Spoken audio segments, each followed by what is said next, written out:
ئەسسالامۇ قېرىنداشلار, ياخشىمۇسىلەر. مەن نۇرمەمەت. Bir توردىشىمىزنىڭ تەلىپىگە بىنائەن ئالدىمىزدىكى ھەپتە قالقانسىمان بەزى توغرىلىق بەزى بىلىملەرنى سۆزلەپ ئۆتمەكچىمىز. Biz ھازىر بىرقانچە تېمىلارنى تەييارلاپ پۈتتۈردۇق. Birincisi قالقانسىمان بەزى دىگەن نىمە. İkincisi قالقانسىمان بەزى زىيادە ئىشلەپ كېتىش.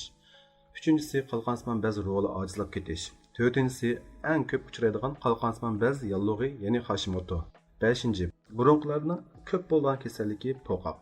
Qatarlarının tüzülüşü, sebebi, alametleri, tekşürüş, davalanish ve aldın ilish usulları qatarlarını öz içine aldı. Eğer tordaşlar قالقانسىمان بەزگە münasibətlik başqa bilmekçi bolğan noktalar bolsa söz qaldırsanlar buldu. Muşu bir iki gün içinde tayyorlab chiqaramiz.